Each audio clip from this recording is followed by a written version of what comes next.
ბრუნდებით პირდაპირ ეთერში ძვირფას ტელემაყურებლებო და გადაცემის მეორე ბლოკი სამშაბათობით ტრადიციულად ლიდერ ქალთა საზოგადოების ხელში არის და აქვე შევახსენებ მაყურებელს როგორც ყოველთვის ლიდერ ქალთა საზოგადოება თავისი წარმატების მაგალითებით და თავისი წევრების ესე დივერსიფიცირებული წარმატების მაგალითებით ძალიან ხელს უწყობს ქვეყანაში ქალების ეკონომიკურ გაძლიერებას.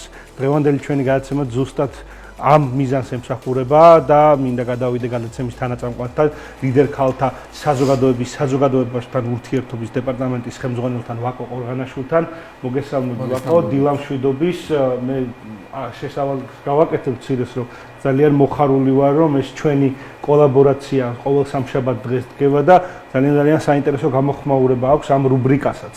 მოკლედ ასპარეზს გითხრობ სრულად შენ, არაჩვეულებრივი მაგალითი გვაქვს დღეს წარმატების და ბურთთა მოედანი შენ. კი ბატონო, მადლობა კიდევ ერთხელ მივესალმებით ჩვენს მაყურებელს. ეს ჩვენ ყავს საკმაოდ გამორჩეული არაჩვეულებრივი ქალბატონი, რომელსაც ცოტა მოგვიანებით ვისაუბრებთ და ჩვენ ვიცით როგორც თქვენ საყნიშნეთ ლიდერ ქალთა საზოგადოების რუბრიკები მუდამ გამოირჩევა სხვადასხვა საინტერესო რუბრიკით და ჩვენ ყავს სხვადასხვა ქალბატონები, რომლებიც მოღვაწეობენ სხვადასხვა ასპარეზზე, სხვადასხვა საქმიანობებში, რომელიც თითოეულ მათგანში ისინი არიან საკუთარი თავის საუკეთესო ვერსიები და სწორედ ამით ლიდერ ქალთა საზოგადოება საკმაოდ ვამაყობთ, იმიტომ რომ მნიშვნელოვანია ჩვენი წევრების მაქსიმალური ჩართულობა, მაქსიმალური ლიდერობა და იმ ყველაფრის წინ წარმოჩენა, იმ ყველაფრის წარმოდგენა, რასაც ისინი რეალურად ემსახურებიან, რასაც ისინი რეალურად მოღვაწეობენ და აკეთებენ, იმიტომ რომ საკმაოდ მრავალფეროვანი საზოგადოება ვართ ჩვენ ამ მხრივ, რომ სხვადასხვა მიმართულებების მხრივ ყავს სხვადასხვა სპეციალისტები, რომლებიც ნამდვილად არიან თავის საქმის ლიდერები.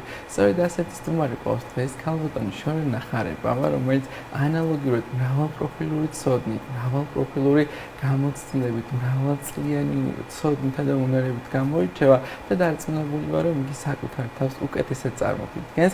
მოგესალმებით ქალბატონი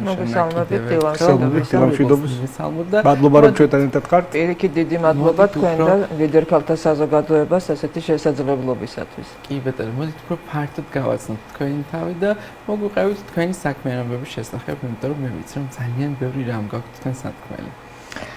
კიდევ ერთხელ მოგესალმებით დილამშვიდობისა, მივესალმებით თქვენს მაყურებელს.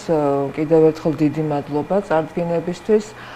სიმართლე გითხრათ, პირველად ვარ ესეთ ამპლუაში, იმიტომ რომ მე ყოველ გადაცემაში სადაც ვარ, რაღაცა ჩემი აი როგორც ექიმის საქმიანობის შესახებ მიწევს საუბარი, რას ვაკეთებთ, როგორ ვაკეთებთ და ეხლა თითქოს როცა ბიზნესია საუბარი, ჩემი თავი ესე რომ ბიზნესის წარმომადგენელი ეხლა დავფიქრდი, რამხელა გრძელი გზა გამივლია, თურმე რამდენი რამე გამიკეთებია, ეს როცა ნაბიჯ-ნაბიჯს მიყვები ამას ყველაფერს, თითქოს ესე არ ჩანს, მაგრამ დავჯექი ეხლა და ჩამოვაყალიბე, საიდან მოვდივარ, რამხელა გზა გამივლია, რამდენი რამე გამიკეთებია, ცოტა არ იყოს შემეშინდა, იმიტომ რომ ნამდვილად არ მეგონა თუ აი ესე აი ამდენი რამის გაკეთება შეიძლებოდა და ამდენი რამე გქონდა ზურგს უკან გაკეთებული.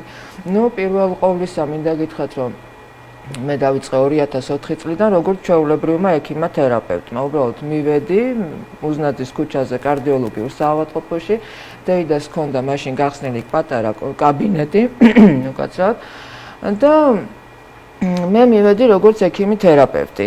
ჩვენ სამედიცინოზე არ გაგვივლია არც ირიდოლოგია, ეს ალტერნატიული მედიცინა, როგორც ვთქვათ, არ გაგვივლია. მე მქონდა კლასიკური განათლება სამედიცინო. და ნუ ის დეიდა ქალბატონი ლიანა ორაგოლიძე არაჩვეულებრივი უჭკვიანესი ექიმი იყო, საკმაოდ ერუდირებული, ფართო მხედველობა რო აქვს ექიმს, აი ესეთი ექიმი იყო და მაშინ მითხრა, რომ ძალიან მინდაო, რომ დაინტერესდეო ირიდოლოგიით და ჰომეოპათიითო. ნუ სიმართლე გითხრათ, ეხლაც კი არის თქვათ აი ჰომეოპათიის მიმართ ესეთი დამოკიდებულება, რა დროს ჰომეოპათია, მაგრამ რადგან ამ მეცნიერებამ და ამ კურნალობამ საუკუნეებს გაუძლო, თვლი რომ საკმაოდ თვლი არა, პრაქტიკამაც გვაჩვენა, რომ ძალიან ბევრი რამის გაკეთება შეუძლია. და ნუ მაშინ უკვე ეს ისეთი ქალი იყო, რომ იმის სიტყვას ესე ადვილად ვერ იმას იზამდი რა, თან ჩემი დიდი პატივისცემა და სიყვარული მის მიმართ არ მაძლევდა იმის საშუალებას, რომ რაღაცა ყური არ დამეგდო და ამიტომ გადავწყვიტე მიმეღო კლასიკური განათლება ჰომეოპათიაშიც და ირიდოლოგიაშიც. დავამთავრე მეორე ფაკულტეტად ევროკავშირში აკრედიტებული ჰომეოპათიური აკადემია თინა თოფურიას რექტორობით და გავხდი საერთაშორისო ირიდოლოგიური ასოციაციის ასპირანტი წევრი. და აი აქედან ნელ-ნელა უკვე დაიწყო პირველი ფიქრი, რაც იყო, რატომ უნდა მოსულიყო ჩემთან პაციენტი, რა უნდა შემეთავაზებინა მე ისეთი ახალ დამწყებს, როდესაც თბილისში, საქართველოში ძალიან იმ დროისათვის უკვე ცნობილი ექიმი ჰომეოპათები იყვნენ და აქედან გამომდინარე მინდოდა რომ რაღაცა ეს ყოფილიყო ჩემი ალტერნატივა, ჩემი ხედვა, ჩემი ხელწერა და ბევრი ფიქრის შემდეგ ყველაფერი შეჯამებით კლასიკური მედიცინის, ჰომეოპათიის, ირიდოლოგიის, დიდი ხნის მუშაობის და ფიქრის შემდეგ გავაკეთე ჩემი სქემა გაწმენდა შევსება აღდგენის, რომელმაც ძალიან კარგად გაამართლა და გაამართლა არა მარტო თერაპიულ პაციენტებში, არამედ შეზღუდული შესაძლებლობის მქონე პირებშიც. და აი აქედან უკვე დაიწყო როგორც ექიმის მოღვაწეობა, არანაირი მე ჩაკითხვა მინდა, თავარი და ალბათ არაერთ ჩვენს მაყურებელს გაუშვდა და თქვენგან პირველ რიგში გაინტერესებს. კლასიკურ მედიცინასა და ეგრეთ წოდებულ ალტერნატიულ მედიცინას შორის სირთულე მაინტერესებს და განსხვავება, იმიტომ რომ არაერთი ხალი ვიყურებს დარწმუნებული ვარ ახალგაზრდა, რომელსაც უნდა არჩევა სამედიცინო მიმართულებით. ყოველთვის ესეთი შეხედულება არის, რომ ის კლასიკური მედიცინის უამრავი საფეხური მოითხოვს ძალიან დიდ დროს, დიდ გამოცდილებას, ძალიან დიდი ხანი მუშაობას დაბალ საფეხურებზე, რომ შემდეგ მოიპოვონ ნდობა და გამოცდილება. რა ხდება ალტერნატიულ, აი როგორ შეადრიდით თქვენ აი ამ ორ მიმართულებას? ეცეთ სიმართლე გითხრათ, ალტერნატიულ მედიცინაში ვინც მოდის, ჩემი პირადი აზრი ესეთი არის. ალტერნატიულ მედიცინაში ვინც მოდის, იმას აუცილებლად უნდა ჰქონდეს სამედიცინო განათლება, იმიტომ რომ თუ შენ პაციენტთან უნდა იმუშაო, აუცილებლად უნდა ჰქონდეს სამედიცინო განათლება. ძალიან საინტერესო ის არის, მიგნება არის და ძალიან გასააზრებელია, მე მგონი ძალიან ბევრი ადამიანი. მესმის რომ არსებობენ ჰომეოპათები, რომლებსაც არ აქვს სამედიცინო განათლება. მესმის რომ არსებობენ ჰომეოპათები, რომლებიც, რა ვიცი, მშობლები ხო არის რომ აი ბებიასგან ვისწავლე, რაღაცა ესეთი ისინი არის, მაგრამ ჩემი პირადი მოსაზრებით, თუ შენ შეხება გაქვს პაციენტთან, აუცილებლად უნდა გქონდეს სამედიცინო განათლება.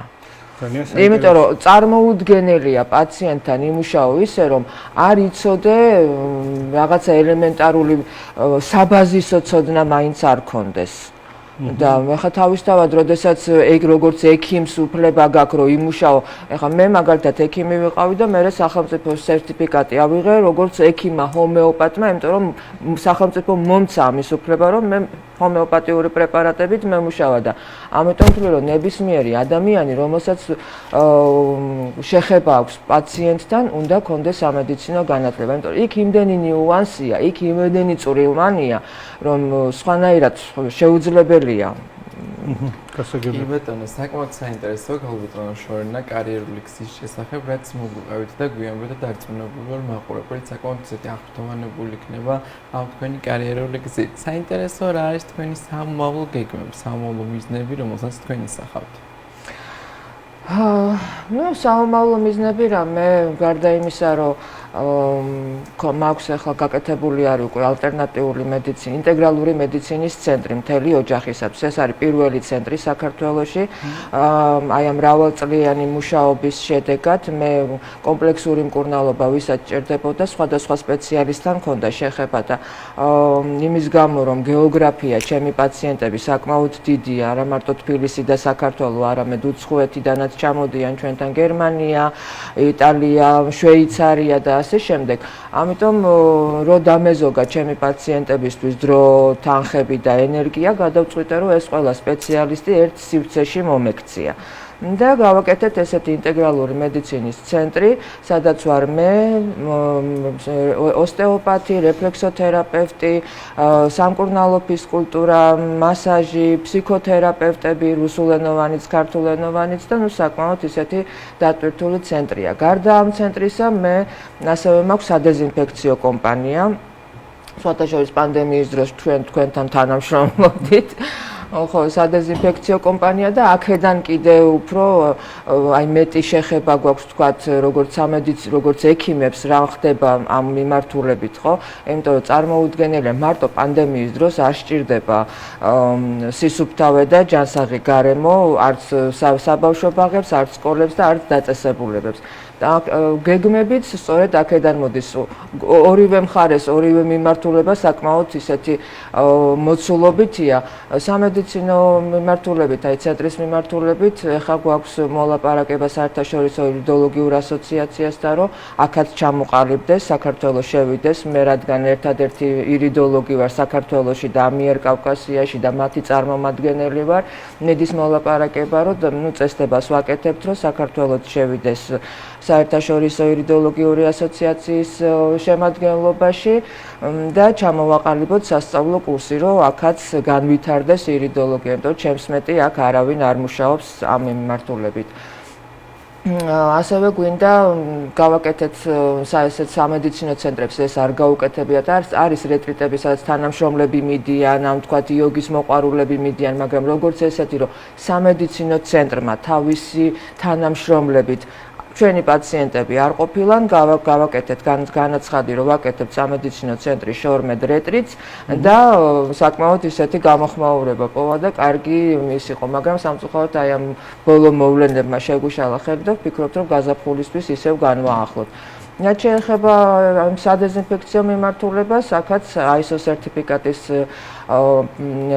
მიმით მუშაობთ, გაიდლაინებით, შიდა პერიმეტრი, გარე პერიმეტრი და რა ვიცი, გვინდა რომ ცოტა გავფართოვდეთ, ხო, საკმაოდ არ გქონდეს საქართველოში იმისისა, რომ თუ არ იქნა პანდემია, ჩვენით რაღაცას აქვს წმინდავთ და დეზინფექციას ვაკეთებთ, ეს არ არის სისუფთავე და ეს არ არის ჰიგიენა. კი ბატონო, რა თქმა უნდა, ძალიან საინტერესოა, წარმატებებს გისურვებთ აუცილებლად და აქვე მაყურებლისთვის ყოველთვის საინტერესო და მნიშვნელოვანი არის ხოლმე ლიდერ ქალთა საზოგადოების როლი, თუ თქვენს კარიერაში, თქვენს განვითარებაში. როგორ მოხდით ლიდერ ქალთა საზოგადოებაში? ეგ გამოგჩა. როგორ მოხდით და რა როლი უჭირავს ლიდერ ქალთა საზოგადოებას? როგორ მოვხვდი? სრულიად შემთხვევით. მე და ქალბატონი ნათია დავმეგობრდით სოციალურ ქსელში. არ ვიცოდი მანამდე სოციალური ქსელი ჩემთვის არის რაღაცა გამტვირთვა, თორე ესეთი ერთადერთი რაც არის, რომ აი ჩვენი საიტები როცა არის, იქ ვადევნებ ყურადღებას, რომ ნორმალურად დაიდოს პოსტი და ასე შემდეგ. და მე და ქალბატონი ნათია დავმეგობრდით და ქალბატონი ნათია სედო ეს ლიდერი ქალები შევედი ვნახე და აღმოვაჩინე რომ მე ვისაც ვიცნობდი, მაგრამ საქართველოში იმდენი გონიერი, ჭკვიანი, ლამაზი, განათლებული, წარმატებული ქალი ყოფილა, რომ სურვილი გამიჩნდა, რომ აი რაღაცა ჩემი ნაცნობობის წრე, ჩემი აი რაღაცა წვრილი შემეტანა, ახლოს ყოფილიყავი, იმიტომ რომ წარმოუდგენელია მარტომ რაღაცა გააკეთო, ხო? თუ ვიღაცა თანამოზიარე გვერდში არ გიდგას, ამიტომ ლიდერ ქალთა საზოგადოება საკმაოდ ისეთ საქმეს აკეთებს, იცით, გარდა იმ ვინც შემდგარი ბიზნესი გვაქვს, იმაც გარდა გვერდზე გვიდგას, ვინც ახლა იწყებს, ხო? და მას სჭირდება გვერდში დგომა, მიხმარება და აი ნათია ყოველთვის აი მას უსმევს ხაზს, რომ სტარტაპერები ვინც არიან ჩვენ მივეხმაროთ მათ და ახლა მე იმდენად ახალი წევრი ვარ ჯერჯერობით რომ ლიდერ ქალთა საზოგადოებაში მე სტარტაპერი ვარ ჩემი იმით. თუმცა ამ ხელა გამოცდილებით ძალიან მნიშვნელოვანია თქვენი კონტრიბუცია და დიდი მადლობა ლიდერ ქალთა საზოგადოებას ამ ყველაფრისთვის. ხო, ქალების ეკონომიკური გაძლიერება არა მხოლოდ ქვეყნის სიძლიერია. გაერო სტრატეგია არის ეს, არა მარტო 193 ქვეყნის სტრატეგია არის. ჩვენი გადაცემა დასასრულს მიუახლოვდა, შევახსენებ მაყურებელს, რომ დღევანდელი ლიდერ ქალთა საზოგადოების ქალების ეკონომიკური გაძლიერების ბლოკს შორენა ხარებავა ვაკო ყორღანაშვილი და გიგა თვაური უძღვებოდნენ